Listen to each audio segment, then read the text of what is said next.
Olá, muito boa noite mesmo, tá? Obrigado por você estar conosco nessa resenha espírita especialíssima, né? Maratona de resenha, hoje, desde as 11 da manhã, hoje nós vamos até as tantas aí, firmes e fortes, hein? Inclusive, olha eu aqui outra vez, né? Olha, eu aqui travei, gente. Eu sei que muitos vão me odiar, mas prometo que é a última da noite, tá? Eu prometo para vocês que é a última, tá? Olha, me dê um retorno do áudio, fazendo um favor para mim. Ó, nosso querido Henry, muito obrigado, viu? Obrigado por tudo mesmo, por você estar conosco aqui desde cedo também.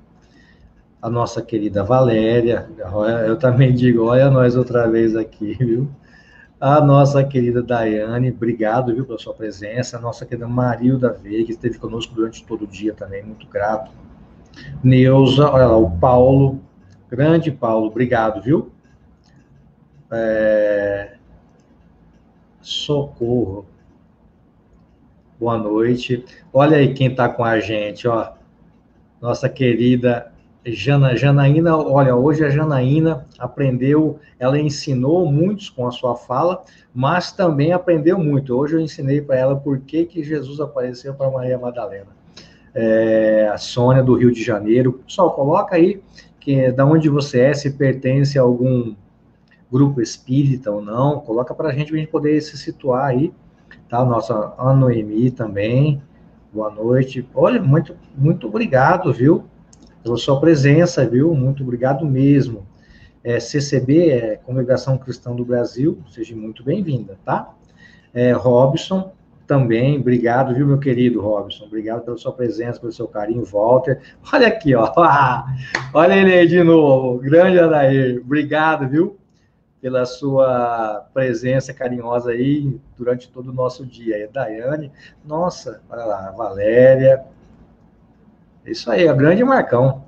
Obrigado pela presença. Ó, enquanto o pessoal vai chegando, eu vou pedir para vocês compartilhar, vou pedir para vocês curtirem também, tá? O pessoal está saindo sem curtir.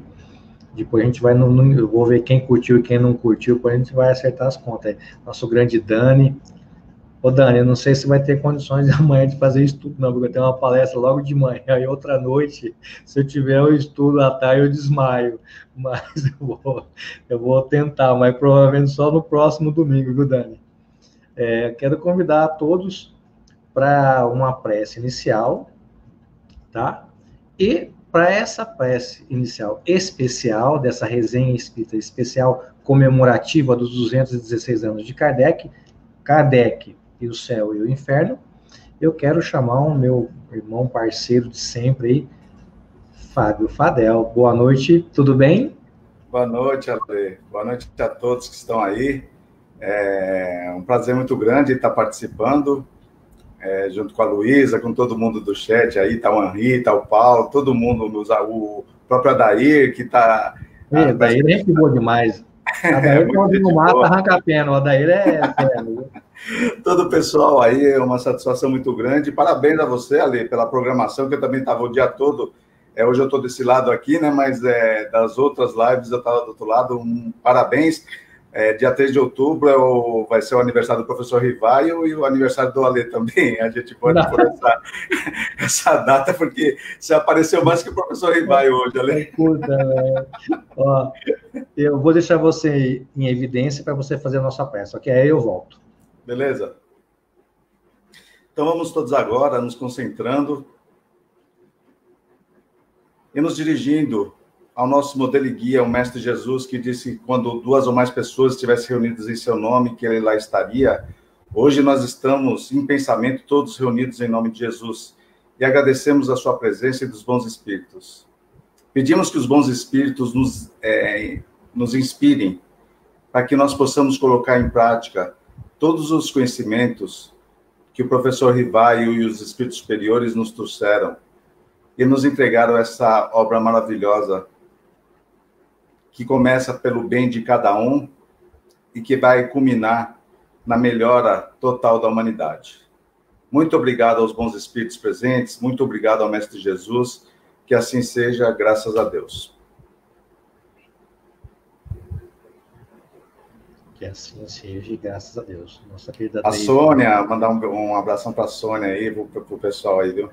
Olha, vou avisando desde já que a Luísa está de aviso prévio, tá? Mas eu rasguei, porque ela me defendeu hoje na live das meninas, ela me defendeu hoje. Então, eu rasguei. Ó, eu vou te falar. E ela fez hora extra lá na Allan Kardec TV, lá na live de quinta que nós fizemos. Ela fez hora extra lá. Assim, ó, você trata de ir lá e dar o recado, hein? Senão você vai ver só.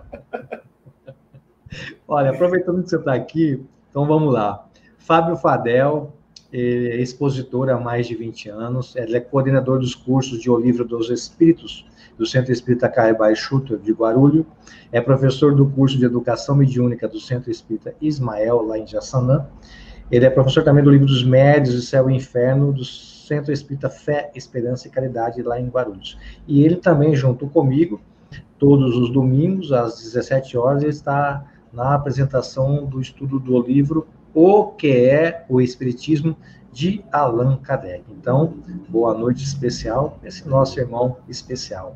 Aqui você já é da casa, né? Você não precisa. Pessoal, me dá um retorno do áudio do Fábio. Enquanto isso, eu tenho a imensa alegria de apresentar o senhor Milton Felipelli. Estuda o Espiritismo desde 1956, ele é expositor, radialista, articulista da imprensa espírita de diversos meios, ele participa dos programas Esclarecimentos Oportunos, Diálogos Espíritas, Ação 2000, O que diz Kardec, cursos espíritos para a internet, Espiritismo Agora, Mediunidade, e também ele é autor de nove livros. Então, boa noite, especialíssimo, essa figura que eu tanto admiro. Seu Milton, boa noite. Boa noite para todos. Fadel, Ale, boa noite, seu Milton. E os nossos amigos estudiosos. Cadê o coelho? Olha, espera só um pouquinho que eu vou buscar o coelho agora, tá? Faz favor. Tá? Pessoal, me dê um retorno do seu Milton. E, como diz o seu Milton, Antônio Coelho Filho, é membro da Sociedade Espírita Francisco de Assis, em São Paulo, participa do programa Esclarecimentos Oportuno, apresentado na Rede Boa Nova de rádio. Profissionalmente, ele atua no ramo da indústria gráfica. Uma boa noite especial para esse irmão querido, Antônio Coelho Filho. Boa noite. Filho do seu Antônio Coelho. Filho do seu Antônio Coelho, tá vendo? Boa noite, Ale. Boa noite, seu Milton, Fábio, amigos. É uma alegria podermos estar juntos aqui e estudarmos juntos um pouquinho da obra de Kardec. Olha, é sempre bom e sempre oportuno, né? Falar de Kardec, ainda mais com amigos ainda, né? Envolto aí. Mas aí, hoje o nosso tema, ele é um especialíssimo. Vamos falar sobre o céu e o inferno, ok? Então, para a gente startar essa resenha espírita especial, nós vamos começar pelo seu Milton. Seu Milton, e assim demais vamos participando junto. Qual o objetivo do livro O Céu e o Inferno, escrito por Allan Kardec? Antes de tudo, me permita mandar um abraço fraterno para todos os participantes de Resenha Espírita, dizer que hoje foi uma maratona inventada pelo Alê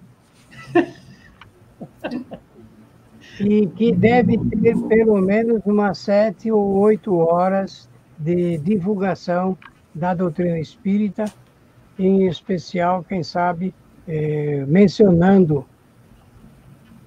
o aniversário desse livro. É de Allan Kardec também, mas como o livro é especial, foi editado no dia 1º de agosto de 1865. Então, juntamente com a velhinha que vamos apagar de aniversário de Kardec, apagamos também a velhinha do livro importante. Uhum. O objetivo do livro é a apresentação do resultado de estudos feitos por Allan Kardec sobre a teologia espírita, porque na primeira parte da obra ele vai mencionar os assuntos ligados com o pensamento da filosofia espírita a respeito dos dogmas apresentados pela Igreja Católica, que é o céu, o inferno e, junto dos dois, o purgatório. E na segunda parte do livro, ele vai apresentar cerca de 67 depoimentos de espíritos que ele registrou entre os milhares que ele conseguiu classificar e que fazem parte do livro exatamente para mostrar como ficam os espíritos depois do estado de erraticidade, quando entram no estado de erraticidade. Então, esse é o objetivo do livro. Ele foi um livro muito bem aceito pelos espíritas na época e depois dela, mas que hoje é muito pouco estudado pelos espíritas do mundo inteiro, principalmente os espíritas das pessoas que se dizem espíritas aqui do Brasil. Então, é um livro ainda a ser divulgado, a ser examinado, a ser questionado, principalmente, e enfim, no sentido de ser ainda apreciado a respeito desse conteúdo, quando ele fala, desdobra esse pano de fundo, que é como vivem os espíritos. Pela oportunidade, muito obrigado. Obrigado, senhor. Fábio? Então, Ale, esse livro do meu ponto de vista, é um dos mais importantes da doutrina. Se a gente for ver o título, é O Céu e o Inferno, daí embaixo tem o subtítulo A Justiça Divina conforme o Espiritismo. E do meu ponto de vista, parece que é uma peça de direito mesmo que o Kardec apresenta. Nós temos a Janaína aí, que é advogada, né, pode falar muito bem, onde na primeira parte ele mostra de uma maneira muito serena, ele vai explicando a parte teórica, vai confrontando a ideia de céu, de inferno, purgatório, vai falando quem são os anjos, quem são os demônios, vai falando das penas futuras. E a segunda parte era como se fosse a parte das testemunhas, onde os espíritos, os próprios espíritos desencarnados, eles vêm dar testemunha do que eles estão vivenciando. Eu diria que se, por exemplo, ninguém tivesse lido nenhuma obra do Kardec e pegasse somente a segunda parte do livro Céu e Inferno, as pessoas teriam mais ou menos uma noção do que elas deveriam ou não deveriam fazer aqui encarnadas, e sabendo quais seriam as consequências que elas teriam depois da morte do corpo físico. Eu acho um livro sensacional, é um dos preferidos do Kardec, tenho bastante admiração. Perfeito. Coelho? Meus amigos, eu estava estudando um pouquinho sobre essa questão e achei aqui um prefácio, e esse prefácio é do livro Céu e Inferno, é da obra de 1865, né, do lançamento. E em algumas outras edições não há esse prefácio. E o Kardec diz o seguinte: o título desta obra indica claramente seu objetivo. Reunimos aqui todos os elementos capazes de esclarecer o homem sobre o seu destino. Veja que interessante. Como em nossos outros escritos sobre a doutrina espírita, não pusemos aqui nada que seja produto de um sistema pré-concebido ou de uma outra concepção pessoal que não teria nenhuma autoridade. Tudo aqui é deduzido das observações e da concordância dos fatos. Então, veja que tem uma série de coisas bastante interessantes desse prefácio aqui, e depois, ao longo do programa, se der tempo e der espaço, a gente pode ir comentando, mas a gente vê que o trabalho de Kardec, ele é contínuo, e ele trabalhou sempre na busca do conhecimento e sempre com a concordância dos fatos, né? E é algo que a gente não tem muita preocupação nos dias de hoje. Então, como o Fábio e o Milton já mencionaram, eu acho de fundamental importância que a gente consiga entender e estudar, sobretudo, não ler, né, meramente, mas estudar essa obra, que a gente vai ter uma noção mais exata do que é o futuro, sobretudo depois com a leitura da 67, que ainda no programa passado eu não lembrava se era 65 ou 67, né, Milton? Mas, enfim, das 67 historinhas, né, que se assim a gente pode chamar, na segunda parte do livro, que retrata lá uma série de casos ou situações de espíritos, e a gente não pode esquecer que em alguma daquelas situações a gente se encaixa. Né? Aquilo lá não são meras histórias colocadas por obra do acaso. Tudo ali tem uma razão de ser, todas as palavras ali são colocadas de uma forma que a gente possa apreender dos textos o conhecimento e a realidade espiritual. Então, é de fundamental importância, acho eu, o estudo não só desta obra, mas das obras todas de Kardec. Hoje estamos falando dessa, e ela traz, e aí tem algumas coisas que eu separei aí mais adiante, a gente vai conversar. É uma preciosidade. A gente pode aprender muito com o estudo dessa obra. Não, perfeito, perfeito. Além do chat, né, aqui ao vivo, algumas perguntas, se existirem, a gente vai fazendo uma ponte. Mas também tem outras mídias que o pessoal manda algumas questões que a gente não tem acesso aqui. Então, eu divulguei no Instagram e me mandaram uma mensagem direcionada ao seu Milton. Então, seu Milton, pergunta o Carlos. Carlos pergunta para o seu Milton.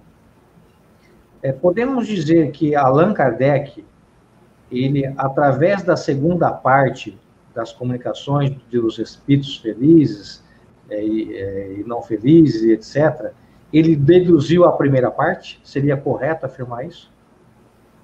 O senhor entendeu a pergunta?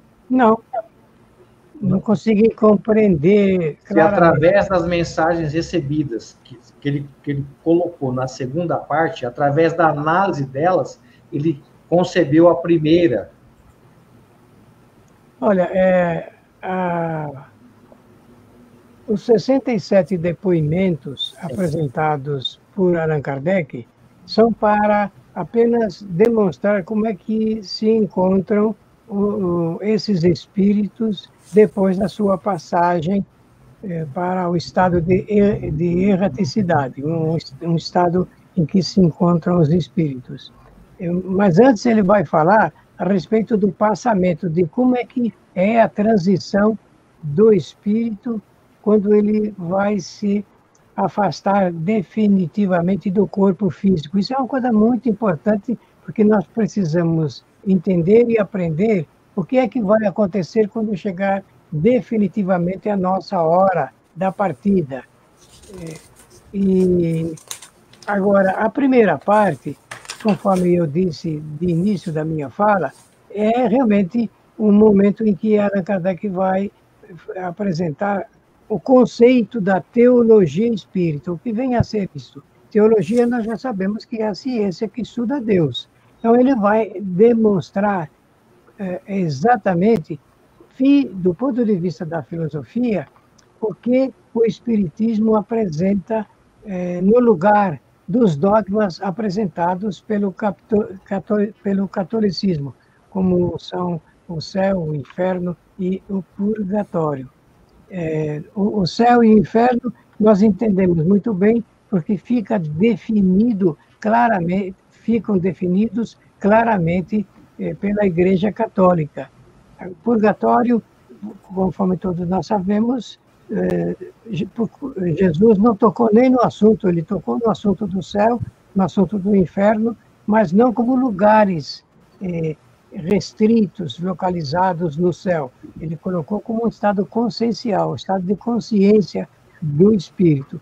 Mas, como ele nada falou a respeito dessa sala de visita, que é a sala de espera, que é o purgatório, foi inventado mais esse dogma pela Igreja Católica. No Espiritismo, a doutrina espírita não fala nem do céu, nem do inferno e nem do purgatório, mas os espíritas, eu digo, invigilantes, inventaram também um estado chamado, um estado que não é o chamado de purgatório, mas é como se fosse, fizesse uma afirmação desse estado. daqui a pouco eu comento essa outra invenção dos espíritas, apenas para que não deixemos de mencionar esse fato, porque é realmente um fenômeno que acontece do ponto de vista da literatura, quando nada diz o Espiritismo a respeito de um fato, mas que ele é inventado, digamos, pelo pensamento daqueles que aceitam a doutrina espírita. Então, agora, para finalizar, então Allan Kardec não vai tirar da segunda parte do livro a inspiração para escrever a primeira, é o contrário. A segunda parte apenas confirma o que ele vem falando lá na primeira parte. Ótimo. Então, vamos prosseguir no nosso roteiro. Agora, quem começa é o Fábio. Fábio, o céu, inferno e purgatório, como o seu Milton disse, existem segundo o Espiritismo? Existem sim, viu, Ale? No entanto, céu e inferno não é um lugar para onde se vai, sim um estado de espírito, Ale. Então, é um estado consciencial. E o purgatório, o próprio Kardec fala no capítulo do purgatório, que o planeta que nós estamos encarnando, que é o purgatório, onde nós viemos aqui para nós nos melhorarmos. Esse purgatório, conforme muito bem o senhor Milton falou, ele foi inventado pela Igreja 593 anos depois de Jesus. E o Kardec, ele coloca uma coisa que é sensacional, ele falou que esse purgatório rendeu muitas divisas para a religião oficial da época. E um dos motivos da reforma protestante, isso está lá no livro, foi justamente a comercialização do mundo espiritual. Martinho Lutero, que era da igreja, não podia conceber que, por exemplo, a igreja que defendia Jesus, que defendia a humildade e tudo mais, comercializasse as coisas do mundo espiritual. Então, eu achei bastante interessante, porque antes de ler, eu acreditava que o Kardec ele ia fazer uma crítica ao purgatório, mas muito pelo contrário, ele fala, não, ele existe e nós nos encontramos nele. Quanto o céu e o inferno, Ale, nós vivenciamos todos os dias. E eu sempre dou um exemplo que eu acho bastante interessante, para a gente ver como que a gente vai vivenciando o céu e o inferno a todo momento. Imagine uma mãe, por exemplo, e num domingo à tarde essa mãe, ela estivesse na casa dos parentes, não teria pandemia, obviamente, não é verdade? E ela estava desfrutando da companhia dos familiares, tudo, ela estaria vivenciando o céu. Porque ela estava em companhias agradáveis, num ambiente agradável. Daí, de repente, chega alguém, liga para ela e fala, olha, o seu filho acaba de sofrer um acidente, ele foi levado para tal hospital, nós não sabemos a situação dele. Daquele céu que ela se encontrava ali, naquele mesmo instante, ela vai para o inferno mais profundo, porque ela não tem certeza, ela não sabe a situação do filho dela. Do caminho da onde ela está até o hospital, ela vai vivenciar um dos piores infernos que uma mãe pode vivenciar. Chegando no hospital, ela está desesperada, ela já não está se aguentando, quando de repente alguém bate nas costas dela, ela vira e é o filho dela, que vira para ela e fala assim, mãe, não precisa ficar preocupada, eu estou bem. Daquele inferno que ela estava, ela vai para um céu superior àquele que ela estava anteriormente. Então, a gente vai perceber que o quê? Céu e inferno, eles vão se revezando naturalmente. Eu quando estou aqui com vocês, eu estou vivenciando o céu, porque eu estou na companhia dos amigos, estou na companhia do pessoal do chat, que muitas vezes brincam comigo, tudo. Eu estou me sentindo no céu, mas quem não gosta de me ouvir falar e está vendo, ele está no inferno. E nós estamos vivendo a mesma situação. Então, é bastante interessante do jeito que a doutrina espírita coloca essa concepção de céu e inferno para todos nós, que eu acho mais razoável segundo as palavras de Jesus, quando ele fala, o reino de Deus está dentro de vós. Nossa, Fábio, muito legal. Esse exemplo seu foi muito legal. A gente pode vivenciar, né, extremos, né, durante um curto período, aí, dependendo da nossa situação emocional. Coelho? O que o Fábio falou, eu acho perfeito. Só gostaria de comentar com relação às questões relacionadas ainda a nós espíritos, né?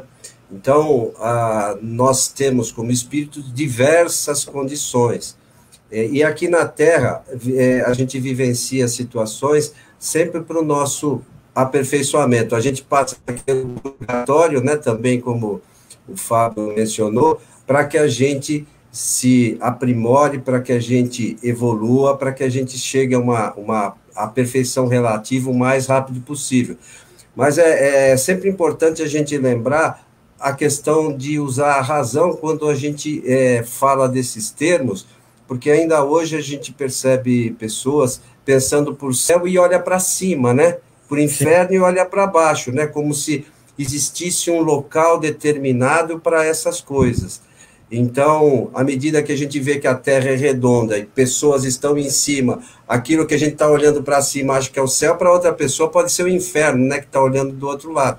Então, a gente tem que usar a razão para a gente entender bem o que os espíritos superiores querem nos ensinar com essas colocações, né?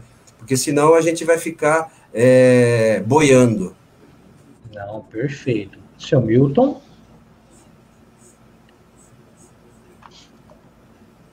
Bem, eu descobri uma coisa há pouco tempo, uns 50 anos mais ou menos. Eu descobri que o paraíso é aqui. Nós estamos no paraíso. Todos os espíritos que estão reencarnados estão no paraíso. Porque este planeta, ele é destinado às provações e às expiações dos espíritos. Ele é um planeta de oportunidades para todos aqueles que realmente fazem parte desse projeto grandioso, sublime até, se eu posso usar essa palavra, e que se encontra envolto pelas leis do Criador, leis divinas. E cada espírito que reencarna para fazer as suas experiências, eles têm dois caminhos pelos quais eles passam, e nós estamos envolvidos, né? Que são os caminhos das escolhas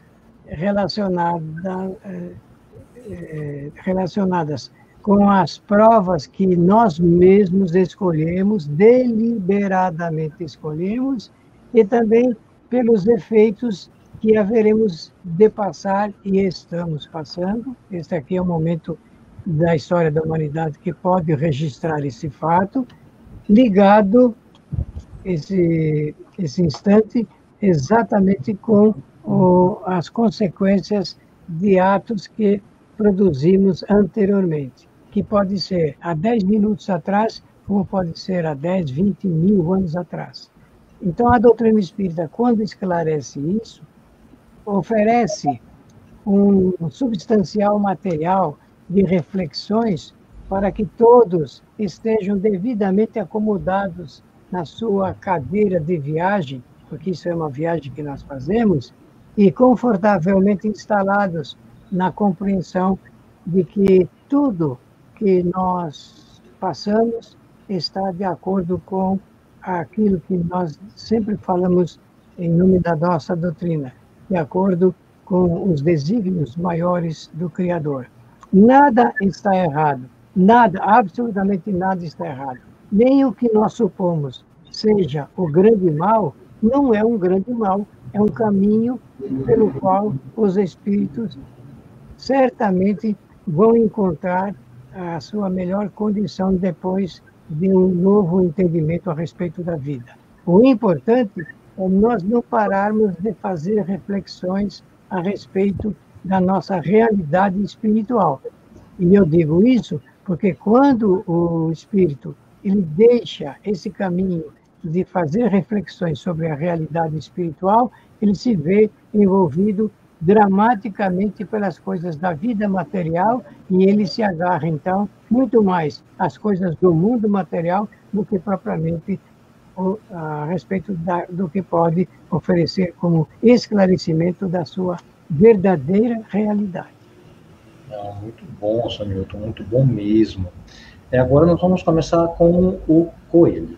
Coelho, teoricamente não deveria, mas por que os espíritas, né, Teoricamente, a gente vê na prática, vamos ver. Por que os espíritas não temem a morte?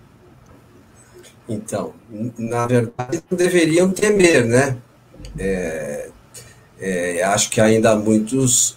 na verdade, a gente teme muito o desconhecido, e para a maioria de nós, a morte é algo ainda desconhecido. Muito embora a gente tenha o contato com os espíritos relatem as suas situações,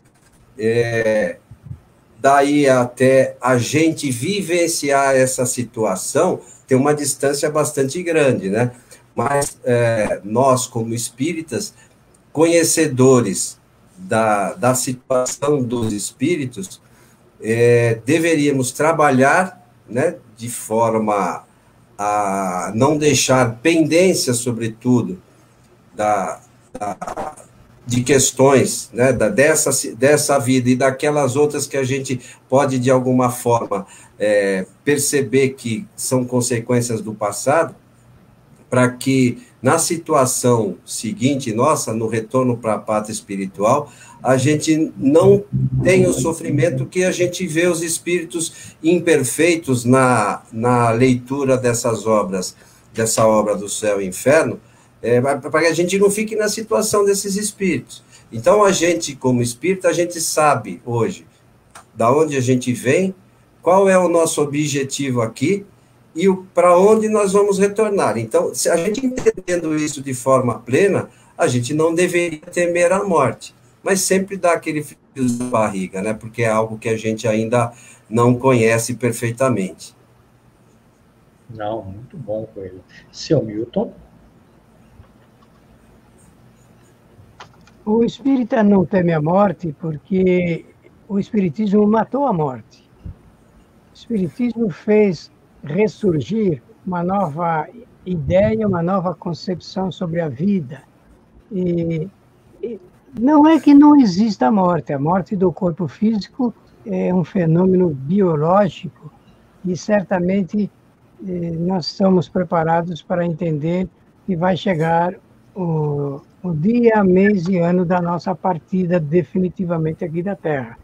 Nós vamos entrar numa outra situação que a doutrina espírita chama de estado, um novo estado, o estado de erraticidade. Então, o espírita já vai se preparando, ele pode dizer assim, olha, não é que eu não tenho medo de morrer, na verdade não tenho, eu tenho receio, do jeito que eu vou, isso vai se dar, né? Isso é uma desculpa para acomodar um pouco o assunto, né? Eu não é que eu não tenho medo de morrer, é que eu não quero morrer mal.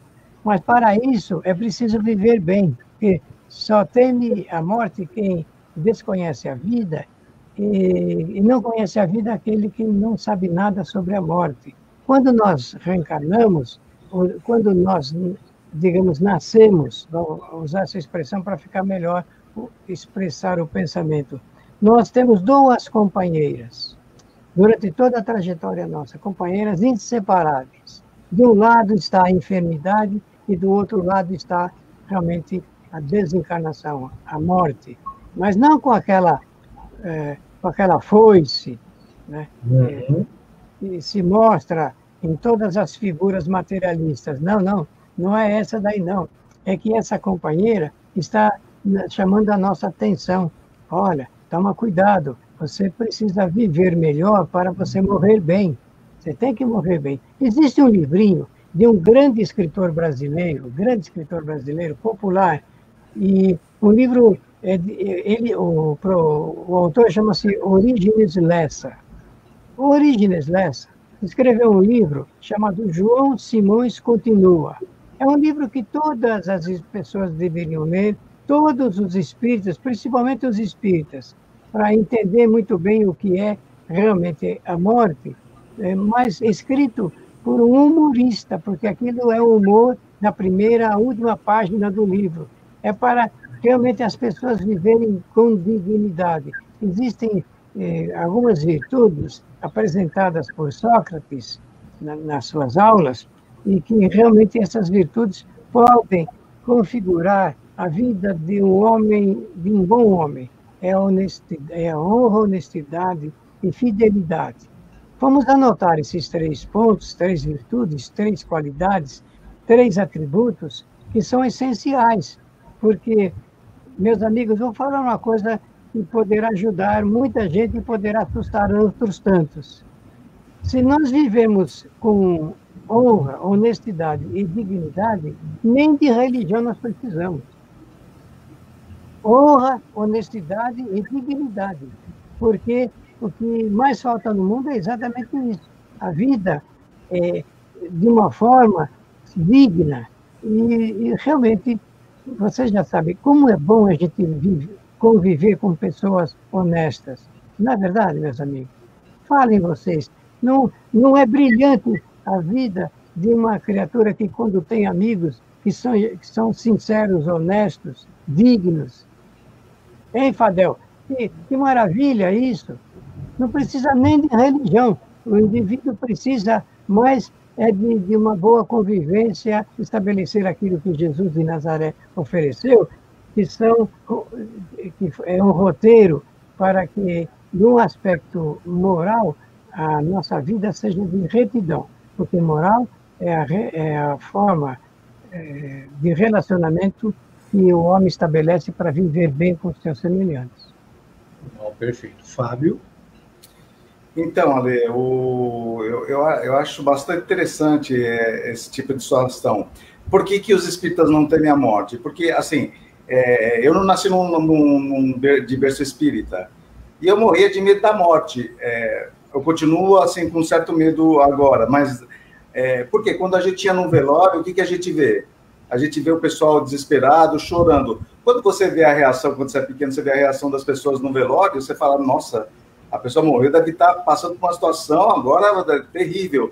E é que nem o senhor Milton falou, colocam a morte como aquela pessoa, uma mulher que vem com uma capa preta, uma foice. Então, por muito tempo, os próprios filmes que a gente vê, quando a pessoa morre, hoje em dia está muito em moda voltar que nem zumbi, ou coisa parecida. Então, colocam a morte de uma maneira assim, onde que as pessoas que estão em torno percebem que a morte é uma punição. E a doutrina espírita vem explicar exatamente o que acontece depois da morte. Uma vez que nós saibamos o que ocorre, a gente não precisa ter medo. Obviamente, o Kardec fala que a gente tem uma lei de conservação. O fato da gente não temer tanto a morte não vai fazer com que a gente não esteja nem aí com o nosso corpo físico. Então, a doutrina espírita, ela vem nos explicar como isso ocorre. E obviamente, explicando isso, a gente deveria temer menos. Eu, antes de me tornar espírita, eu tinha muito mais medo de morrer. Hoje, com o conhecimento que eu tenho, que não é muito, eu tenho mais medo de reencarnar do que desencarnar, olha. Porque reencarnando, eu sei que eu posso vacilar, tá bom? Assim, então, a reencarnação talvez seja um medo maior do que a desencarnação. Não, ótimo. Certa vez, comecei a observar alguns relatos no trabalho mediúnico de espíritos que vinham se comunicar e deixar alguns relatos. E não aprofundei muito, mas eu tenho algumas dezenas de relatos.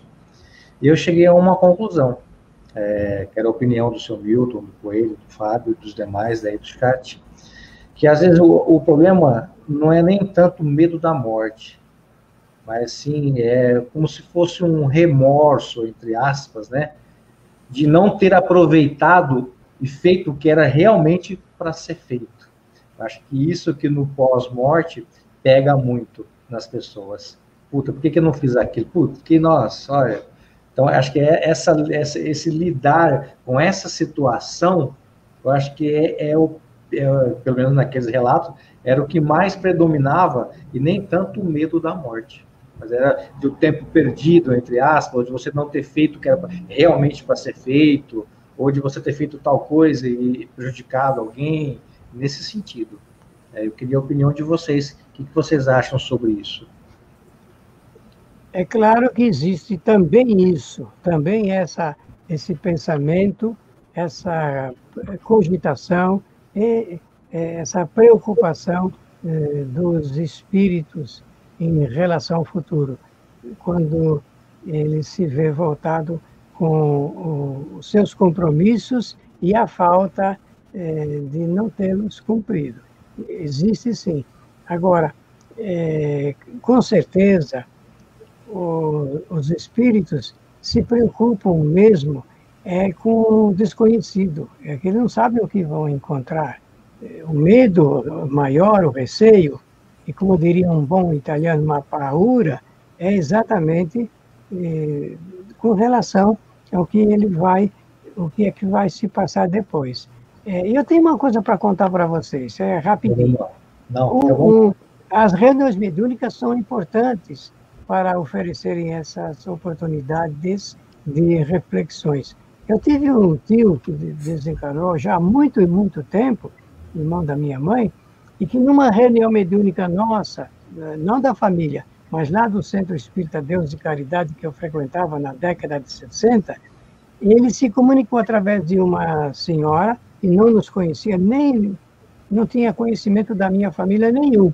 Ela, vou usar a expressão dos espíritas, de Centro Espírita, ela recebeu um espírito e lá na metade da conversinha dele é que eu percebi que ele estava se endereçando o assunto para o meu lado e o lado do meu pai, sabe, que estava presente na reunião.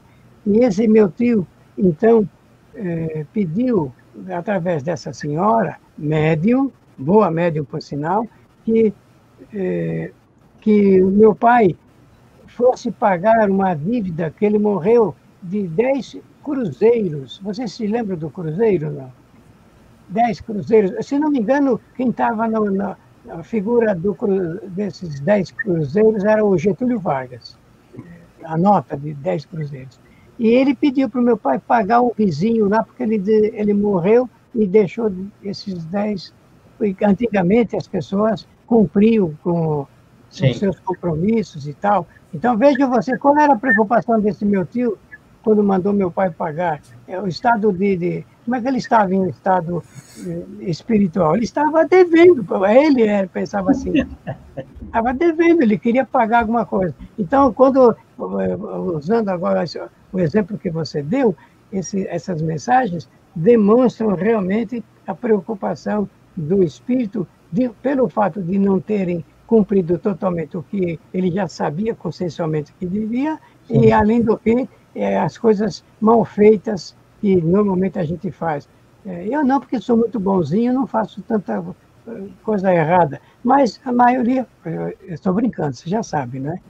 A maioria realmente, e quando a gente erra, dá a impressão que naquele momento que vai chegando a desencarnação, isso parece que queima no pensamento do espírito.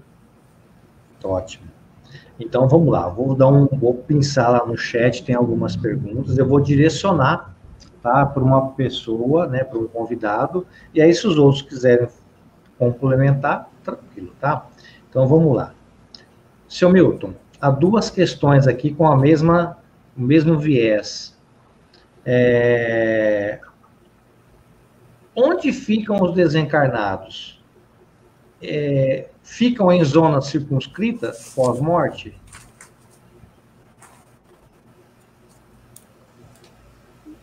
Bem, eu vou apanhar um exemplo que parece didaticamente é mais oportuno.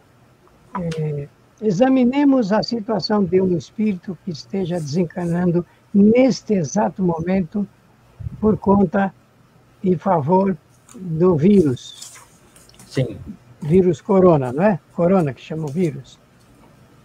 Então, a pessoa está desencarnando. Onde é que ela fica?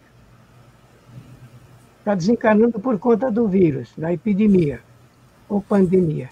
Ele vai ficar, com certeza, durante muito e muito tempo ali nesse hospital, e ele vai vendo tudo o que está acontecendo em volta dele, daqueles que estão entrando, alguns em estado desesperador e outros já em estado, como ele, de desencarnação.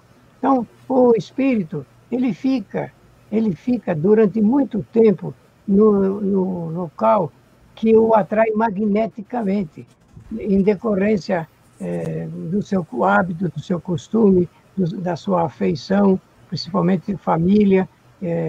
Nós que somos espíritas, com vantagem, por vezes, de observarmos o outro lado, porque eles se mostram também, nós notamos que muitos espíritos estão agarrados às pessoas da família que o envolveram, e eles estão ali na casa. Muitos até acham que a casa ainda é deles, que é propriedade deles, e ficam tomando conta do seu dinheiro e das suas coisas. Então, o espírito fica fixado exatamente no local que mais chama a sua atenção e a sua afeição também. Nessa pergunta foi feita, na primeira parte, para perguntar, fica em algum lugar circunscrito, não é? Do ponto de vista espiritual, não, mas do ponto de vista material, vai ficar. Aqueles que gostam de pescaria vão ficar na beira de um rio, de uma lagoa, e assim por diante. E assim por diante. Não, perfeito. Agora nós vamos direcionar uma para o seu Antônio Coelho. Filho. Isso, filho do seu Antônio Coelho. Olha lá, nossa querida Andréia. O que dizer sobre colônias espirituais, Vale dos Suicidas, citado nos romances, já que nos relatos da segunda parte do livro, O Céu e o Inferno, nenhum espírito relatou nada a respeito? Obrigado, Andréia.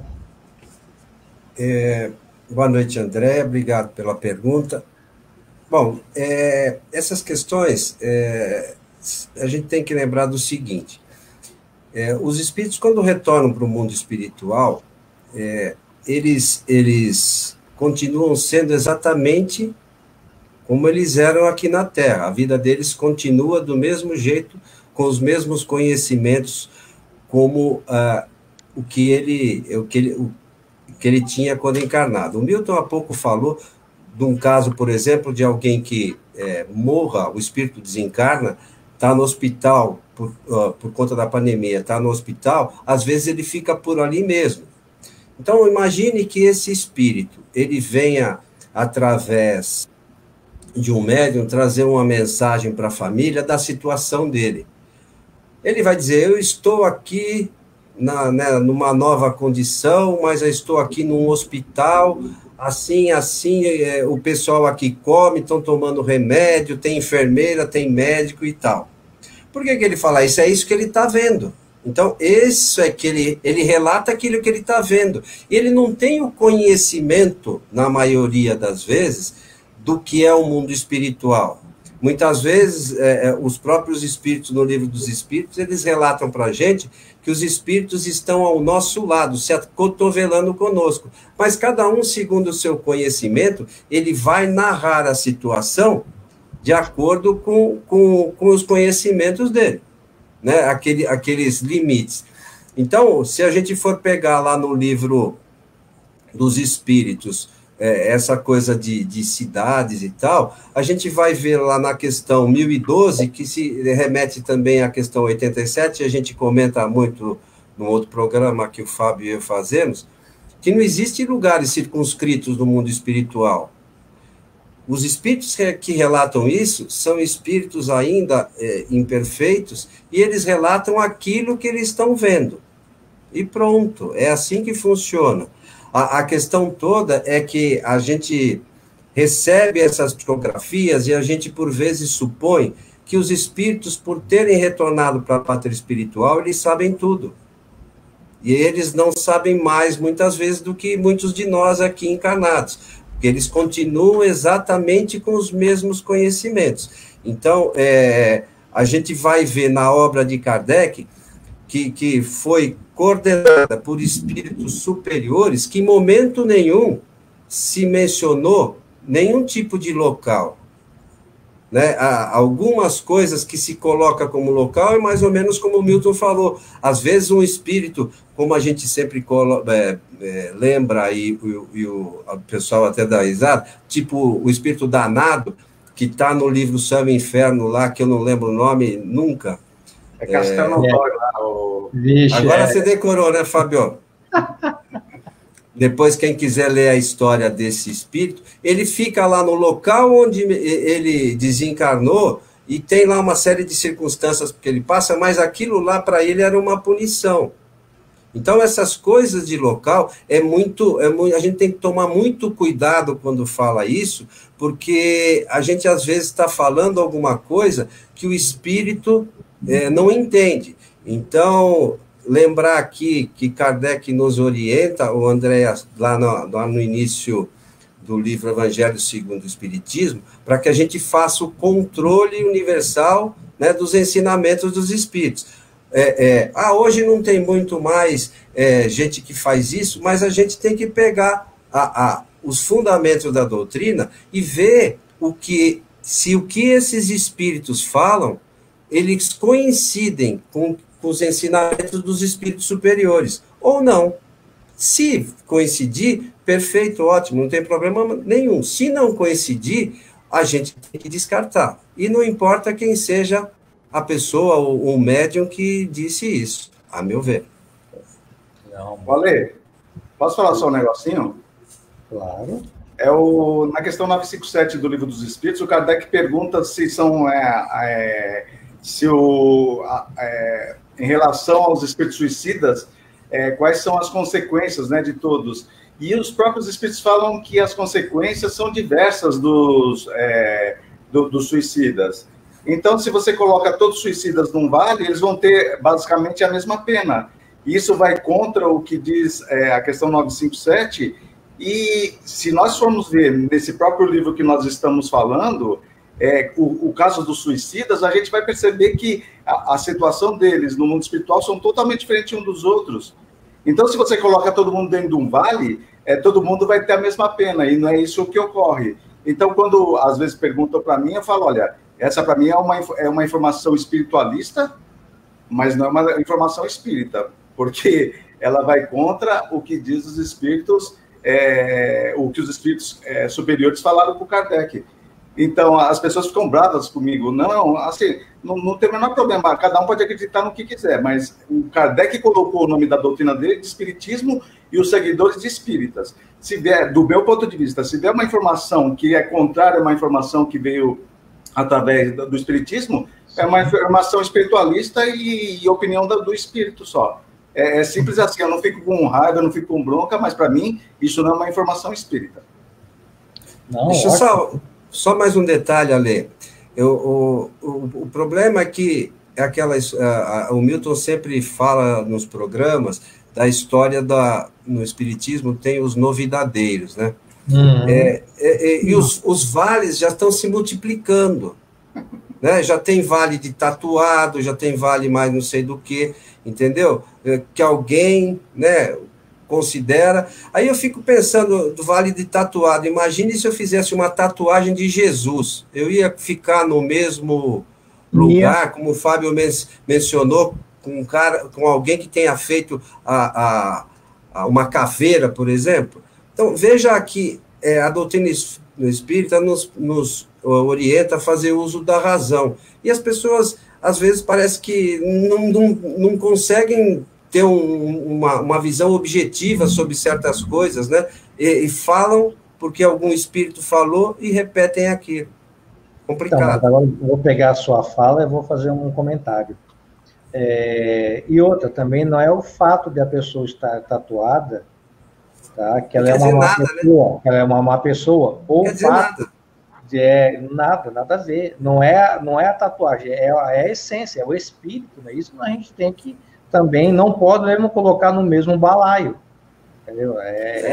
Mas como se tatuagem fosse bom ou ruim, né? Sim, não nada a ver. Outra coisa também que eu quero pontuar sobre a questão do idoso, o Coelho, que vocês citaram muito bem, é que não há lugar circunscrito, mas também não há lugar que não possam se reunir. A gente também tem que tomar esse cuidado aí. Sim. Tá? Mas aquilo que você falou é fato. É a mesma coisa que eu colocar um quadro aqui agora para vocês e vamos falar, olha, nós vamos lá, cada um vai dar a sua opinião sobre esse quadro. Todos nós vamos ter a visão do quadro, mas cada um vai descrever de uma maneira, dependendo das suas experiências, do seu conhecimento e de tudo.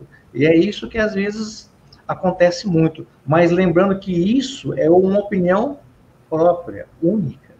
Não é a opinião do espiritismo, como o Fábio muito bem falou a questão do espiritualismo, espiritismo lá. Então, é isso que a gente tem que tomar muito cuidado. A gente não é contra nada, mas a gente tem que tomar esse cuidado de analisar as coisas dentro do contexto espírita. Ok? Só um detalhe, na continuidade do que você vem falando, tem um capítulo que trata das penas futuras segundo o Espiritismo. Se a gente lê isso com atenção, esse capítulo aqui, mata um monte de questões desse tipo, entendeu? Que é de fundamental importância para que todos nós entendêssemos. E é engraçado que cada vez que a gente faz uma nova leitura, tem coisas novas que ressaltam ali que a gente não tinha percebido. Então, esse capítulo, para quem gosta dessas informações, é fundamental. Não, perfeito. Uma pergunta para o Fábio agora. Eu sei que você gosta dessa pergunta. Vamos lá. Boa noite. O nosso querido Elmo, obrigado, viu, pela sua participação, pela sua presença.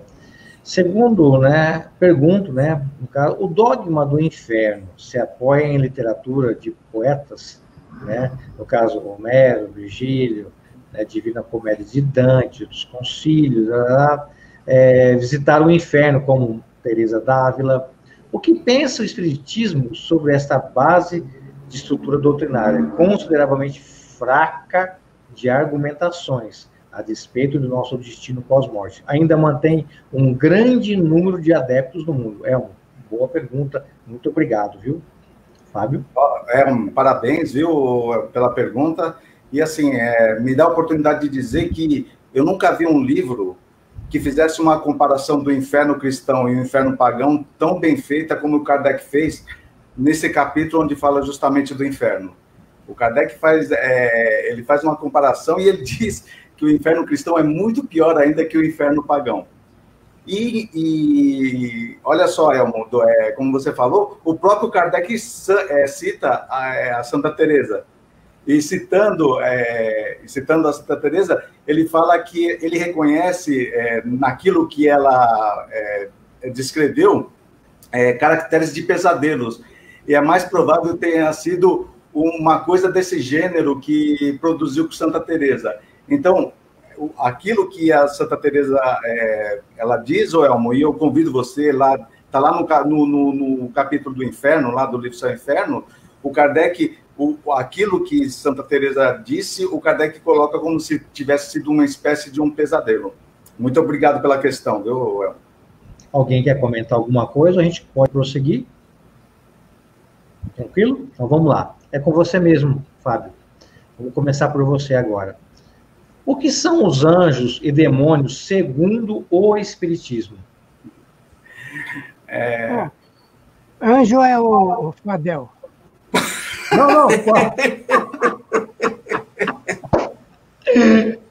Não. Se eu não conhecesse o seu Milton, eu achava que ele estava fascinado agora. Boa, seu Milton, boa. A doutrina espírita nos diz uma coisa bastante interessante. Na questão número 3 do livro dos Espíritos, o Kardec fala dos atributos de Deus. E entre os atributos é que Deus é justo e bom. Se Deus é justo e bom, ele não criou ninguém perfeito e ninguém destinado ao mal.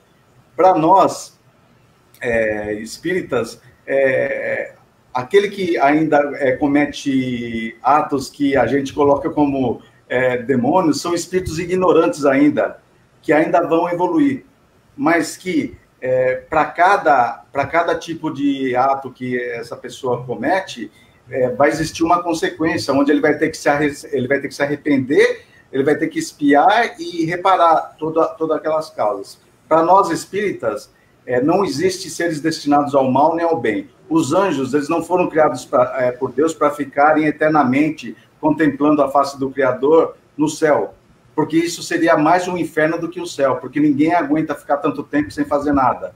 A gente precisou ficar 40 dias aqui dentro de casa, ninguém aguentou ficar ali. Imagina ficar para o resto da eternidade. Então, assim, todos nós que fomos criados... A Luiz está falando que eu sou o anjo talibã, o Coelho. O Henry que falou. Foi o Henry, a Luísa também está falando. A Luísa também falou. Então, para nós espíritas... Luísa, vai ter um aumento, viu, Luísa, de salário. Então, no nosso caso, nós espíritos somos criados todos da mesma maneira, simples, sem conhecimento. Conforme nós vamos evoluindo, nosso livre-arbítrio vai se desenvolvendo mais, nós vamos fazendo nossa escolha, mas uma coisa é fatal, que todos nós chegaremos a ser espíritos puros. Então, quando nós chegarmos a ser espíritos puros, vamos ficar sem fazer nada? Na questão 967 do Livro dos Espíritos, os espíritos dizem que não. Os espíritos felizes, eles são felizes, entre outras coisas, por serem mensageiros do Criador no universo que é infinito. Então, quem está esperando um INSS espiritual, uma aposentadoria, pode tirar o cavalo da chuva, que quanto mais evoluído, mais o espírito tem vontade de trabalhar. Então, só para resumir, Ale, não existe o demônio nem anjo. Existem espíritos ignorantes ainda e existem os espíritos puros. Perfeito. Muito menos que descansou, né, Fábio? Justamente. Quando a gente vê as pessoas, morre, né, agora muito, que bom, que descansou. Até parece, lamentavelmente, que a coisa... Eu acho interessante, Ale, que o pessoal ele fica preocupado, nossa, mas eu vou ter que ficar trabalhando, mas quando a gente repousa o corpo físico, o espírito continua ativo. Olha lá a questão 400, a partir da questão 400. E o pessoal quer morrer, quer não ir, não quer fazer nada. Não, vai continuar trabalhando, vai continuar... Mas reflexo, Fábio, da própria vida aqui na Terra. O pessoal quer emagrecer, mas não quer fazer regime. O cara quer ficar sarado, mas não quer malhar. E assim é. O cara quer ficar inteligente, mas não quer estudar. É reflexo aqui da gente mesmo. Quer conhecer o espiritismo e não ler as obras fundamentais, né? Quer ser médium, mas não quer estudar o livro dos médios, né? É sempre assim, cara. É sempre assim. Olha, eu vou ficar quieto que a Maria Cristina falou, queremos ouvir o seu Milton Filipelli. Desculpa, viu, Maria? Eu estou falando mais. Primeiro o Coelho. Bora lá, primeiro o Coelho. Não, pode falar, Milton. Pode falar, deixa o Milton falar. Não. Eu só ia dizer que são poucas as pessoas que não querem fazer nada.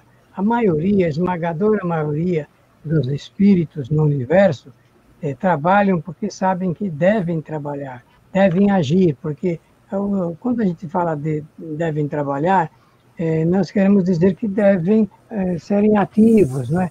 E existem duas formas. O espírito ele pode ser ativo materialmente e pode ser ativo apenas intelectualmente, através do pensamento.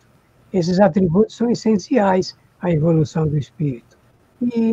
Então, são poucos aqueles. É que a mídia fica plantando essa ideia de que o indivíduo deve aposentar-se cedinho e para reivindicar os seus direitos. Eu sei que tem muita gente que quer mais direito do que dever, mas são poucos, né? Eu só encontro pessoas que querem, não veem a hora de trabalhar, sabe? Mesmo aqui no bairro que eu moro, tem gente de 80, 85 anos, 90 anos, que querem arranjar um emprego, né? Mas a carteira de trabalho já está todinha preenchida, carimbada, então não tem nem lugar para ter mais carimbo ali para admissão. Então é bom que eles descansem um pouquinho, porque quem trabalhou muito, conforme diz o Livro dos Espíritos, realmente tem direito ao merecido repouso, porque afinal o corpo físico já chegou no máximo da suportação da atividade. E a pessoa deve ter realmente um salário compatível com tanto tempo de trabalho, né? Mas esse aí é um outro assunto para um outro programa, ligado com o esforço, o capital e o trabalho. Não, perfeito. Coelho? Essas situações, muitas delas decorrem ainda, né, ali, da inferioridade do espírito. Então, o espírito ainda que, como o Milton falou, que tem uma certa evolução, ele sabe que tem que trabalhar, que o trabalho é positivo, que ajuda a gente sempre a tirar conhecimento, ampliar os nossos conhecimentos, né, e caminhar com uma perfeição relativa. Mas enquanto a gente, aqui no nosso planeta, ainda permanecer a grande quantidade de espíritos ainda imperfeitos, e nós, de uma certa parcela, também somos bastante, né? Ainda essas questões ficam difíceis de a gente contemporizar, né? Mas vai chegar o tempo em que os espíritos vão caminhar um pouco mais e essas questões vão se equalizar. Espero que seja num futuro breve, né? Não, perfeito. Até o ano 11.000.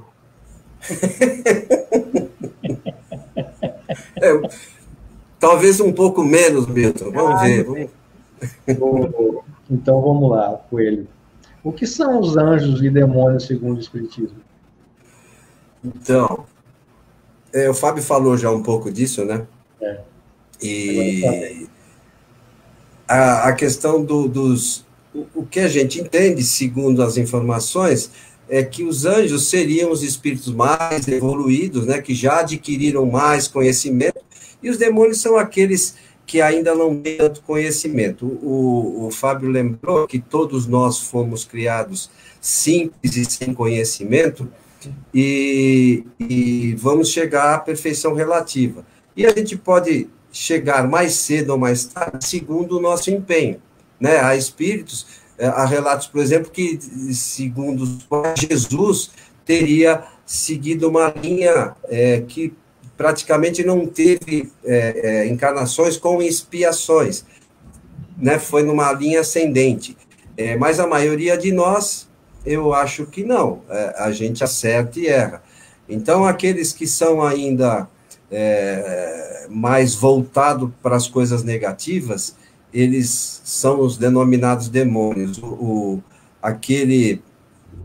Voltar aqui, lembrar de novo, esse espírito, o danado, como é que chama a história lá, Fábio? De Castelnaudaro. Está aqui no livro do Céu e Inferno, porque ele está na revista Expo Danado, né? E esse nome eu nunca me lembro direito. Ele, segundo o relato, ele era um espírito que ele veio de uma linha inferior à Terra, e ele quis dar passos muito além da condição que ele tinha. Então, o que acontece? Ele acabou cometendo uma série de equívocos por não ter ainda o conhecimento. Aí volta aquela história do céu e inferno, mas ele foi mal porque não tinha conhecimento. É uma coisa. Mas se ele tivesse o conhecimento e agir de forma errada, era uma outra questão, né? Completamente diferente. Então, veja como a questão do céu e inferno, às vezes, é relativo. Ele cometeu erros, queria ser, digamos assim, tido como demônio, mas talvez outros espíritos com mais conhecimento que cometeram as mesmas coisas, seria, vamos chamar assim, um demônio, se é que isso existe, ainda maior, né? Porque não tinha o conhecimento que o nosso objetivo aqui é fazer o bem e melhorar, e a pessoa não agiu da melhor forma que poderia ter agido. E aí é aquela história que você mencionou, e já comentamos aqui, quando chega no mundo espiritual, a pessoa fala, puxa, perdi tempo. O engraçado, Ale, é que o Kardec, nessa comunicação, né, do espírito danado, ele pergunta que chegou uma época que o pessoal ia fazer exorcismo lá, e ele falava que ele se divertia com o pessoal que estava querendo exorcizar. O Kardec ainda cutuca ele, olha, fala, olha, porque ele chega a dar um tapa no filho do dono da casa lá. O Kardec falou, olha, se ele aparecesse aqui, você ainda faria a mesma coisa? Ele falou, não sei. Tudo o Kardec falou. E se ele te provocasse? E assim, eu imagino ele, porque a gente deve ter mais ou menos a mesma, né? Bem nós. Você está querendo demais de mim, né? Ainda você quer que ele me provoque, eu não faço nada, né? Eu acho bastante interessante. Eu não sei porque eu me identifico com ele e com o Baltazar, Ale. O gastrônomo. Gosto da boa mesa, né? É triste. Seu Milton, sobre os anjos. Olha, eles já falaram tudo. Eu prefiro, se você me permite, falar um pouco a respeito dos espíritos que estão na mesma dimensão de Jesus de Nazaré, porque quando a gente faz esse destaque, as pessoas nem podem supor que existam milhões e milhões e milhões de espíritos que já atingiram Sim. esse mesmo grau de evolução, para ficar simples o esclarecimento. Então, a gente fica centrado, imaginando que ele foi o único, e ainda mais com essa explicação do Coelho, que eu sei de onde vem, é uma inspiração de que ele seguiu em linha reta. É uma especulação, porque ninguém sabe exatamente como esse espírito desenvolveu-se, não é? Agora, o que eu sei é que trabalhou muito em favor da sua evolução e, portanto, estudou muito para ter esse conhecimento das ciências e fazer e ter esses momentos de grandes realizações, conforme ele teve. E também nem entendemos aonde se encontra, nesse momento, um espírito dessa qualidade, desse grau de evolução, porque ele deverá estar na nossa frente muito mais do que nós imaginamos, muito mais do que nós imaginamos.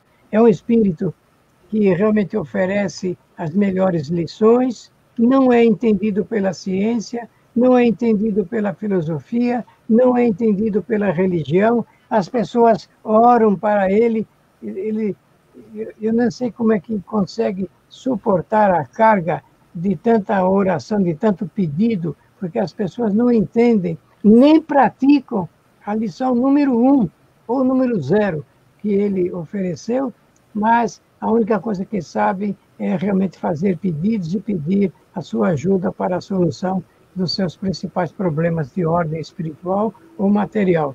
Quanto ao direito de orar e pedir, eu não tenho nenhuma sombra de dúvida, porque esse direito é universal, de forma que nada contra, nenhum pensamento contrário a isso. Mas é preciso que nos esforcemos por compreender a sua grandiosa missão, que é mais do que missão, não é? Missão aqui na Terra, de que nós deveríamos ter uma intimidade com seus aconselhamentos, que estão redigidos lá por 4 redatores que fazem parte do Novo Testamento, e nos esforçarmos um pouco mais do que temos nos esforçado, porque eu falei da lição número 0, não falei? A lição número 0 de Jesus de Nazaré é exatamente nos esforçarmos para nos sentirmos irmãos uns dos outros. Isso aí é a lição número 0. Se passar dessa lição, então a gente vai para a número 1 e aí segue em frente. Mas, por enquanto, meus amigos, a gente não vê muito disso, não.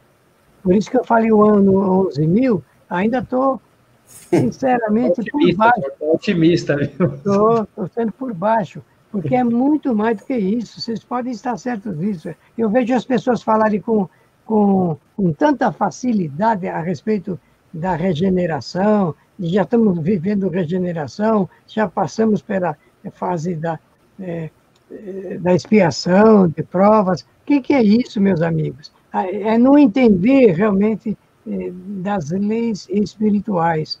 Nós temos que realmente nos esforçarmos bastante para entender. Para entender, o Coelho, o Antônio Coelho Filho, que é esse nosso querido amigo, que está usando o microfone também nesta live que chama, né? É uma live? Isso é uma live. Para mim é uma sala de conversa sobre doutrina. E ele fala sempre nos nossos programas que as pessoas precisam estudar, porque para compreender, para entender, é preciso estudar. Se não estuda porque não sabe ler direito, ou não tem prática de leitura, porque eu sei que a maioria das pessoas, a maioria do povo brasileiro, não tem prática de leitura, nem se aplica direito, em primeiro lugar, porque não sabe ler direito tecnicamente bem, e não sabe porque alguma coisa o assustou quando era menino, quando era escolar, então isso aí está interferindo hoje. Mas é preciso, de alguma forma, fazer reflexões. Tem muita gente que não sabe ler e escrever e faz reflexões profundas, falam de filosofia sobre a vida, e nós precisamos aprender. E por isso eu sempre estou ao lado do Coelho, nesse ponto, nesse particular, porque ele incentiva mesmo as pessoas a entenderem do Espiritismo, estudando o Espiritismo. Se não estudar, não vai entender direito. Agora, sabe o que acontece? O fenômeno é que as pessoas querem entender o Espiritismo lendo livros que não são os livros da doutrina espírita. Esse é um ponto crucial da ignorância espírita. As pessoas não estudam os livros da doutrina espírita, estudam outros livros, ou porque a capa é bonita, ou porque é escrito por um autor espiritual de reconhecida fama, e assim por diante. Mas os livros que são os pilares da nossa querida doutrina não são examinados. Tem muita gente que diz, eu tenho o livro dos Espíritos lá em casa. Quando fala isso, eu já sei que nem abre o livro. Dizer que tem o livro em casa é uma coisa, agora dizer que o livro é seu companheiro, para responder às perguntas principais que tem, é tanta dúvida, e as dúvidas até assustam. Falei. Não, ótimo, muito bom mesmo, bom mesmo. E a gente vai começar agora por Coelho. Coelho, para onde vamos depois da morte? E o que decide para onde vamos depois da morte? Então, a gente já comentou aqui um pouco, né, dessa questão, e o Milton agora falou muito bem. Nós continuamos onde estamos, né? No Livro dos Espíritos, se a gente for pesquisar lá, os espíritos superiores dizem que nós estamos nos acotovelando, né, com os espíritos. Na realidade, somos nós encarnados que estamos no meio deles, não eles que estão no meio de nós, né? Nós estamos inseridos dentro do mundo espiritual. Então, na realidade, os espíritos estão aqui junto de nós. Muitos, às vezes, não entendem essas questões, e a gente vai perceber com o estudo da obra O Céu e o Inferno, que eles não sabem exatamente para onde vão. Lembrar também que há uma série de espíritos, quando retornam para a pátria espiritual, eles supõem ainda que estejam encarnados. Né? É uma outra questão, né, que a gente precisa ter consciência. Uma boa parte dos espíritos, sobretudo aqueles que não têm crença na vida após a morte, eles supõem que no mundo espiritual, como eles estão vivos, como é que eles morreram? Então, eles continuam agindo, né, da mesma forma, às vezes por anos. Por anos. Eles continuam... Alguns reclamam, né, nos relatos que a gente vê, que as pessoas não dão muita atenção para eles e tal, mas nos trabalhos das casas espíritas, às vezes, a gente consegue, com certo cuidado, conversar com esses espíritos e esclarecê-los sobre essa questão, porque a gente tem que conversar isso com muito jeito, porque para eles pode ser um choque muito grande. Então, né, porque você está mudando uma realidade dele, e é uma coisa difícil, porque é uma coisa que ele tinha certeza que era daquele jeito, né, e até fere o orgulho. Mas como é que eu não sabia disso, né? Mas existe um caso que eu já comentei algumas vezes, aproveitar aqui o programa, que aconteceu num dos nossos atendimentos, nas nossas evocações lá na nossa casa, de uma senhora que tinha, evidentemente, desencarnado, e ela começou dizendo que ela estava no hospital. É aquela história que o Milton mencionou. E, para ela estava no hospital, ela estava doente ainda. E depois ela voltou para casa, né? Mas você voltou para casa, como é que você faz? Como você dorme? Eu deito junto com meu filho, né? E ela contando o que acontecia com ela. E a gente tentando um meio de fazer com que ela entendesse a nova situação. Aí, claro que, com a ajuda dos espíritos, aquela pensamento. Pergunta para ela a última vez que ela tomou banho. Veja que coisa, né? A gente, às vezes, não dá muita atenção, né? Uhum. Qual foi a última vez? Perguntei para ela, qual é a última vez que você tomou banho? Aí ela parou, Olha, verdade. Aí ela começou a recapitular, ela falou, lembrou que foi para o hospital numa situação grave, que ela, né, desencarnou, aí os espíritos mesmo auxiliaram a que ela fizesse a lembrança de tudo que se passou com ela até chegar aquele momento. Então você veja que são informações importantes para a gente entender, né? Sobre as questões relacionadas com o que acontece com a gente no mundo espiritual. E as histórias são as mais diversas, né, Ale? Não, aliás, pegando o gancho, antes de passar para o seu Milton, pegando o gancho da sua fala, é uma coisa interessante. Olha a importância do trabalho mediúnico nessa questão. Por quê? O que nós observamos? Vamos utilizar o exemplo ocorrido com vocês, tá? Então, tá, vamos supor que eu, Ale, desencarnei, né? E aí o Antônio Coelho vai estar lá mediando, né, na sala mediúnica. E aí eu falo, tô no hospital, tal, tô assim. Aí, vamos supor que o Antônio Coelho não é um estudioso das obras fundamentais de Kardec. E aí ele fala, nossa, é verdade, meu irmão, você vai ser levado assim, assim. Lugar de despertar esse espírito para a atual realidade, você acaba colocando ele e afundando entre aspas, né, dando corda para que ele não desperte tão já para a nova realidade. Vocês concordam ou não? Muito. Tranquilamente, é isso mesmo. E às vezes ainda fala, pera um pouquinho que você vai tomar a sopinha, né? Isso, uma água. Olha o papel, olha a importância de quem está no trato, né, dessa questão desse acolhimento fraterno com os espíritos, né? Olha a importância da instrução, do conhecimento, né, de estar sempre baseado em Kardec. Eu sempre falo que é de suma importância isso, porque você pode, às vezes, prolongar, esse é o termo correto, né, esse estado da pessoa, sem trazê-la, como no caso do seu exemplo, um belíssimo exemplo, olha só, desse despertar do espírito, né? Olha, e ele vai continuar por muito tempo se você não o colocar em situações. Agora, se você tiver os mesmos pensamentos que ele vai prosseguir. Não tenha dúvida disso, tá? Seu Milton? Abel, só um minutinho, viu? Eu quero só fazer um comentário.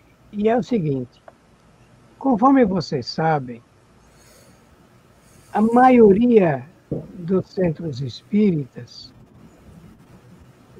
não tem profundo conhecimento a respeito da doutrina espírita, e muito menos desse momento da psicologia doutrinária, de saber conversar com os espíritos com uma possibilidade de apresentação de um esquema de ordem científica. Não tem. Por não ter, o que mais acontece, do ponto de vista da execução de um trabalho mediúnico, é a indução. E a indução é altamente perigosa para os fins e propósitos do esclarecimento doutrinário de um espírito. A indução, ela é terrível, porque, por falta de conhecimento, dirigentes levam os espíritos para uma falsa compreensão sobre a realidade espiritual, sobre o que está se passando com eles, de quem é o médium que está servindo no momento da intermediação. E, portanto, realmente, nós precisaríamos repensar nessa matéria para recolocarmos as coisas nos seus devidos lugares, porque senão, ao invés do esclarecimento, nós vamos implantar uma confusão muito grande do ponto de vista espiritual, tanto no espírito ou nos espíritos, quanto nos médiuns, que também não têm muito conhecimento a respeito do que verdadeiramente se passa com eles. Então, nós vamos ter que, no meio espírita, chegarmos a um ponto de não fazermos mais debates, digamos, a respeito da situação, não, é de estudos e reflexões que comportam realmente a preparação de verdadeiros intermediários para que os espíritos realmente com maior facilidade se localizem na sua atual situação e depois entreguemos a quem de direito, que no caso são os protetores espirituais, esses espíritos para que realmente eles desenvolvam um novo caminho na sua vida, não na existência, mas na sua vida. Eu digo isso porque é lamentável que ainda estejamos tão atrasados nesse assunto ligado com o estudo e com a prática da doutrina espírita. Fábio? Então, Ale, qual foi a pergunta mesmo, Ale, que eu acabei até esquecendo? Para onde nós vamos depois de desencarnar? Isso, obrigado, seu Milton. Na própria questão 1012, Ale, os espíritos falam que nós nos reunimos por afinidade. Então, provavelmente, depois que eu desencarnar, eu vou fazer uma visita a cada um de vocês, porque eu gosto de vocês, eu tenho essa afinidade, vou estar lá junto. Uma pessoa que tem afinidade de ficar dentro de um boteco, por exemplo, tomando bebida alcoólica, com certeza ele não vai ficar dentro de uma igreja, não vai ficar dentro do centro espírita, ele vai onde ele tem afinidade. E se os espíritos se reunindo por afinidade, Ale, é exatamente para onde as pessoas vão.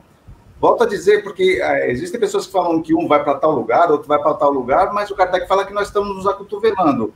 Se cada um vai para algum lugar depois de morrer, nós estamos nos acotovelando com quem? Então, a questão 1012 ela é muito clara, falando que a gente vai nos reunir com afinidade. Eu vou provavelmente estar nos lugares onde eu tenho, eu me sinto bem, onde eu tenho fluidicamente, eu me sinto adequado, onde eu gosto das pessoas, e assim acontece. Porque a diferença de nós encarnados para os desencarnados é que nós possuímos o corpo físico e eles não. A Lúcia não quer a minha visita depois que eu desencarnar, não, Ale. Ela está falando aqui, mas eu apareço sim, viu, Luísa? Pode ficar tranquila. Então, é isso, Ale. A vida vai continuando depois com o corpo físico e sem o corpo físico. Então, eu tenho a convicção de que nós estaremos em lugares onde a gente tem a maior afinidade, onde a gente tem vontade de estar. Não, muito bem, muito bem. Posso lembrar só um detalhe aqui, Ale, por favor? Claro, claro. Veja só, a gente comenta aqui que os espíritos, nas casas espíritas, eles são esclarecidos, né? E às vezes não são de uma forma assim objetiva e acabam em algum momento sendo até atrapalhados. Mas acontece que a gente não pode se esquecer também que chegado o momento que o espírito na sua caminhada, lembra das novas possibilidades que ele tem que buscar, ele começa a se arrepender das coisas que ele fez errado, independente do trabalho das casas espíritas, os espíritos trabalham para que esse espírito ele continue sua caminhada, não é só a da casa espírita que eles dependem, entendeu? Se eles dependessem só das casas espíritas, o mundo espiritual teria uma fila grande de espíritos para serem esclarecidos, né? Talvez ia durar mais do que o ano 11.000 que o Milton falou. Mas há também, a gente não pode esquecer, o auxílio dos espíritos mais esclarecidos, todos continuam tendo espíritos protetores que auxiliam a eles retomarem a sua caminhada evolutiva, tá bom? Olha, só mais um detalhe, se a gente for ver lá um relato da Condessa Paula, lá no livro O Céu e o Inferno, ela desencarna e já sabe que, devido à situação dela, ela vai poder encarnar no mundo superior ao da Terra.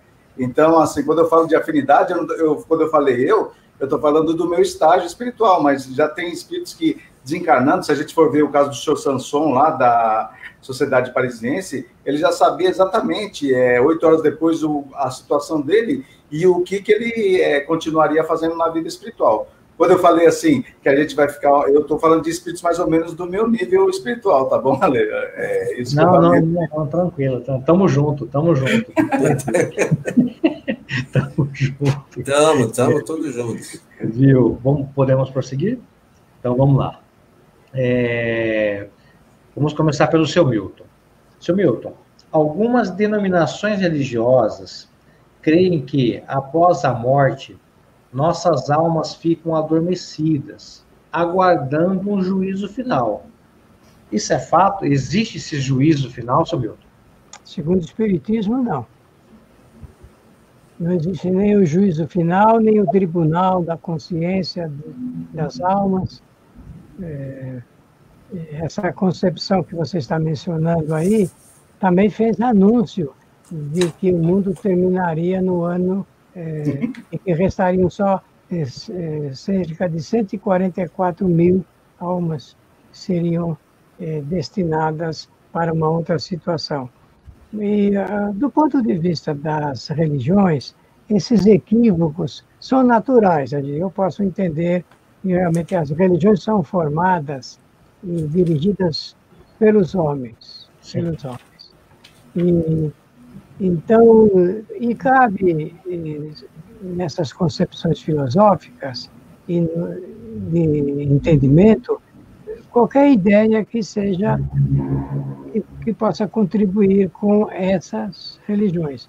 Agora, o Espiritismo nasceu e surgiu para um novo esclarecimento da realidade espiritual.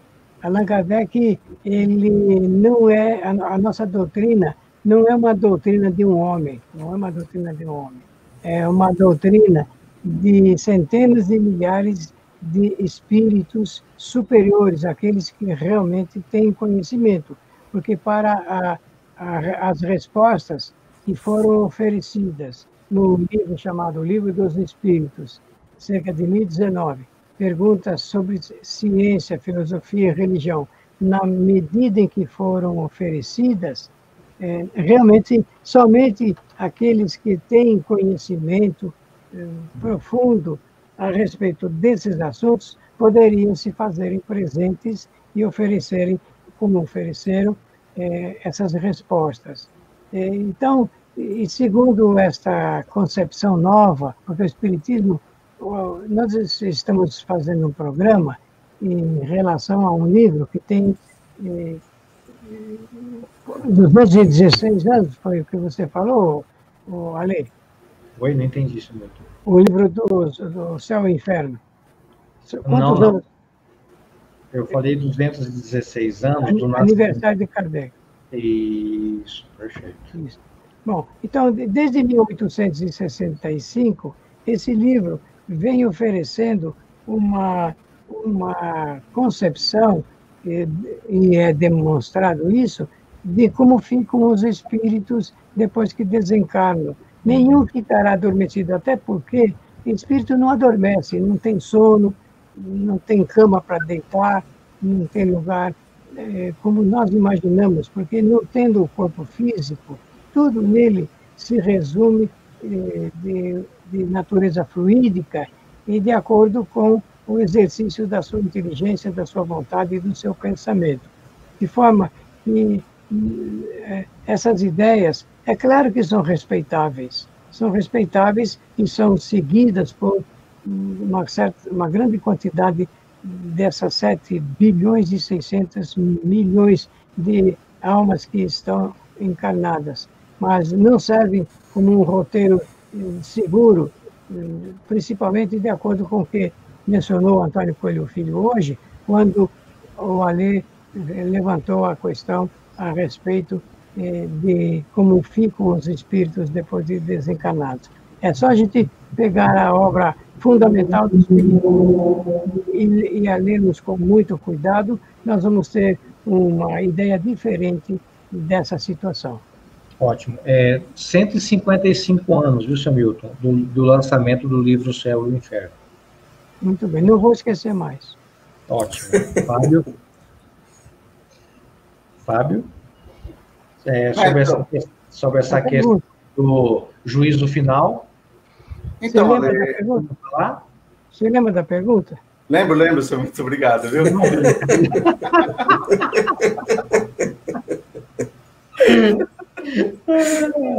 Como o senhor viu, Ale, como o senhor Milton disse, né, os espíritos não nos relatam, mesmo porque se eles estivessem dormindo, eles não relatariam nada, né?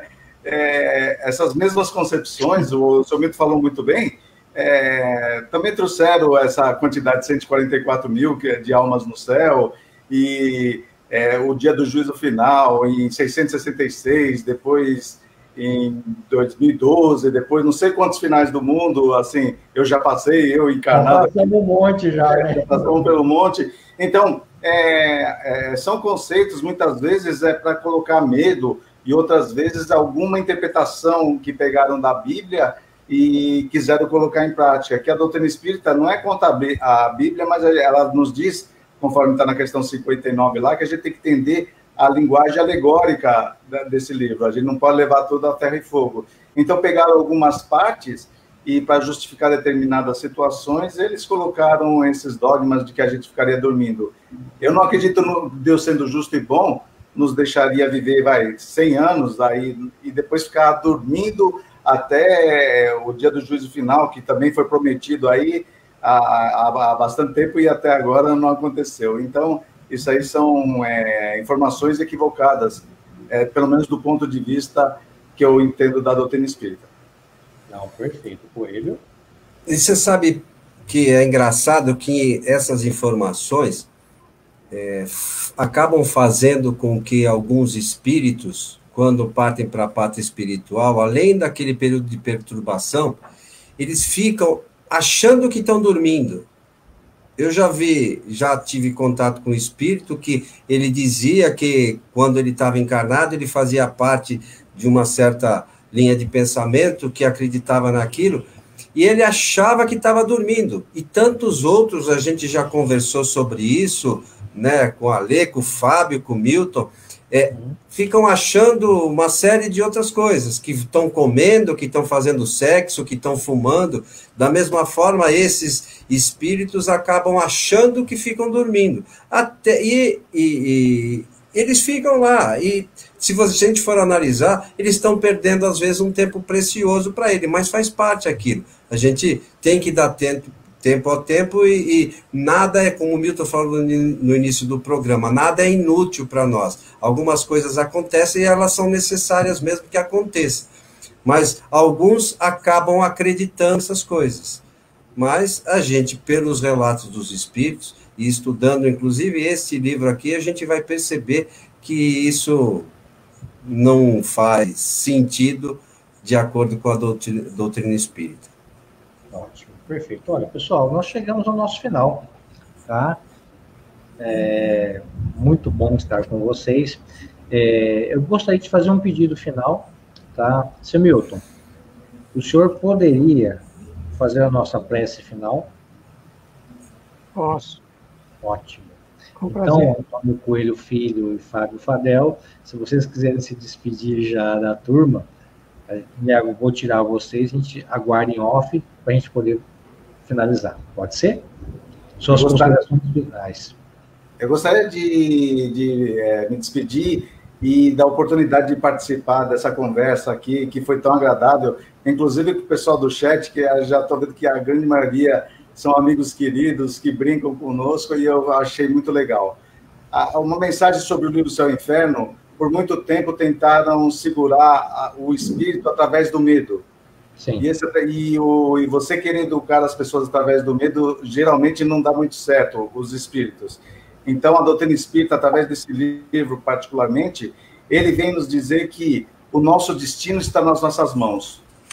Nós não precisamos de médium, nós não precisamos de palestrante espírita, de padre, de rabino, de pastor e nada. A gente sabe, através desse livro, que céu e inferno estão dentro de nós, e vai depender dos nossos atos, o que nós vivenciaremos no futuro. Então, isso é uma coisa bastante importante, o que a gente não deve temer nada, porque Deus é um Pai de amor e de bondade, e Ele não deve ser temido. O que nós temos que tomar cuidado são com os nossos atos, porque eles vão fazer com que o nosso futuro será refletido através das situações que nós necessitaremos viver. Muito obrigado a cada um de vocês, foi um prazer enorme estar com cada um de vocês. E, Alê, parabéns, viu, pelo dia de hoje. Você fez, acho que, um negócio, olha, sensacional.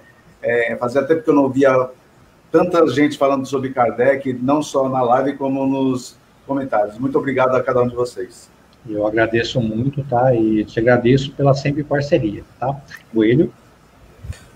Ale, mais uma vez eu quero agradecer a você pelo convite, a oportunidade de a gente conversar junto, aprender junto, né, os ensinamentos dos espíritos superiores. Lembrar que essa obra está entre as obras fundamentais da doutrina e ela traz ensinamentos bastante interessantes para nós, sobretudo, além de tudo isso que a gente falou, tem lá os relatos dos espíritos, que para aqueles que estudam e querem conhecer essas coisas, a gente gosta, às vezes, de ver histórias, né? E lá são 67 histórias que a gente pode ver e, sobretudo, aprender a realidade espiritual conforme os espíritos superiores ensinam. E essas histórias poderiam, Kardec ainda fala nesse prefácio que eu falei, que é da primeira edição, que poderiam ser milhares de histórias, mas ele selecionou algumas, e cada palavra ali tem um sentido fundamental para que a gente extraia dali o conhecimento.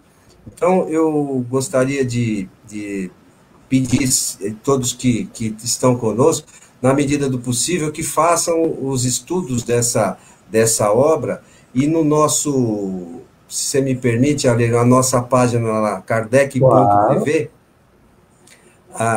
é o nosso site, tem lá uma série de programas nossos, e lá tem também alguns livros online. Então, algumas pessoas que estão nos assistindo e não tenham o livro Céu e Inferno, lá podem baixar gratuitamente. Tá bom? Então, mais uma vez, o meu obrigado. Um abraço a todos que estiveram conosco na noite de hoje. E estamos à sua disposição, Ale. Obrigado. Obrigado, Coelho, pela sempre ajuda, pela sempre colaboração e por sempre estar conosco aqui. Sabe que eu te admiro muito, o seu trabalho, e me aguarda lá que a gente vai deixar o seu Milton em evidência para que ele possa fazer a nossa prece final. Seu Milton, é toda sua.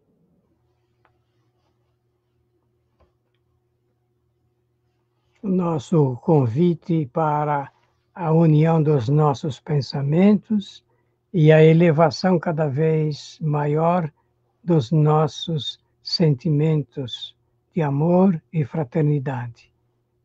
Lembrar que a prece no ambiente espírita significa a emissão de pensamentos unida à elevação dos sentimentos de amor e de fraternidade. E poderemos, então, diante desse trabalho grandioso realizado no dia de hoje pela USE de São José do Rio Preto, tendo na sua liderança, na sua frente, o trabalho deste nosso querido amigo e companheiro, Ale. Jesus querido, muito obrigado por mais esta oportunidade de estudo e de reflexões sobre a nossa querida doutrina espírita. Dá que possamos merecer, neste momento, a presença amiga dos nossos protetores espirituais e de todos os amigos de doutrina que nos ajudam e auxiliam em nossos trabalhos.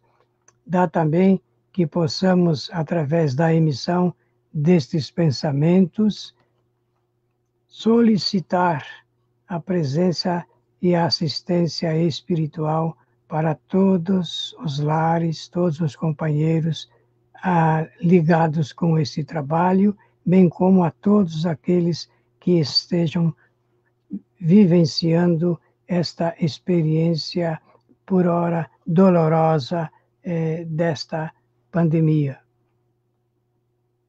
Que recebamos, através desta ligação de pensamentos, a possibilidade do recebimento da transferência de bons fluidos salutares, reconfortadores e sustentadores e também curadores. Por tudo isto, simplesmente dizemos muito obrigado.